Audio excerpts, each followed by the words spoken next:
മഹാപരിശുദ്ധനുമായ സ്വർഗീയ നല്ല പിതാവേ, നല്ലതും വിലയേറിയതുമായ വിശ്വാസത്തിനായി നന്ദി അറിയത്തോടെ നിന്നെ സ്തുതിക്കുന്നു, സ്തോത്രം ചെയ്യുന്നു, മഹത്വപ്പെടുന്നു. കർത്താവെ, കർത്താവിന്റെ നാമത്തെ വിളിച്ചപേക്ഷിക്കുന്ന ഏവൻ രക്ഷിക്കപ്പെടും എന്നുണ്ടല്ലോ. ദൈവമേ സ്തോത്രം. കർത്താവെ, ഈ പ്രഭാതത്തിൽ അടിയിൽ തന്നിരിക്കുന്ന നല്ല വചനത്തിനായി നന്ദി പറയുന്നു. കർത്താവെ, നിന്നിൽ ആശ്രയിച്ച് ജീവിപ്പാൻ തക്കണം അടിയങ്ങളെ നീ സഹായിക്കുമാറാകണമേ എന്ന് പ്രാർത്ഥിക്കുന്നു.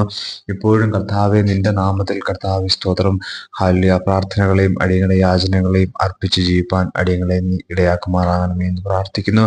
മറ്റൊരുവനിലും കർത്താവെ സ്തോത്രം ഞങ്ങൾ ആശ്രയിപ്പാൻ സ്വർഗം സമ്മതിക്കരുത് എന്ന് പ്രാർത്ഥിക്കുന്നു. കർത്താവെ, മനുഷ്യരിലോ ഹല്ലേലൂയ സ്തോത്രം, മറ്റ് ദൈവീയ വിഗ്രഹങ്ങളിലോ അടിയങ്ങളുടെ കർത്താവെ സ്തോത്രം ആശ്രയം പോകാൻ സ്വർഗം സമ്മതിക്കരുത് എന്ന് പ്രാർത്ഥിക്കുന്നു. ഞങ്ങളെപ്പോഴും ഹല്ലേലൂയ ജീവനുള്ള ദൈവത്തിൽ, ഹല്ലേലൂയ വീണ്ടും വരുന്നവനായ ദൈവത്തിൽ ആശ്രയിച്ച് ജീവിക്കാൻ തക്കണമുള്ള കൃപ ഈ ദിവസങ്ങളിൽ ഞങ്ങൾക്ക് നൽകുമാറാകണമെന്ന് പ്രാർത്ഥിക്കുന്നു. നിന്നെ അറിയാത്തവർ ഹല്ലേലൂയ ഈ ദിവസങ്ങളിൽ നിന്നെ അറിഞ്ഞ് കർത്താവെ, ജീവനുള്ള ദൈവത്തിന്റെ കർത്താവ് സാക്ഷികളായി തീരുവാൻ തക്കണം സഹായിക്കണം. മഹത്വം കൊടുക്കണം. സർവ്വ യേശു ക്രിസ്തുവിന്റെ നാമത്തിൽ ആമേൻ.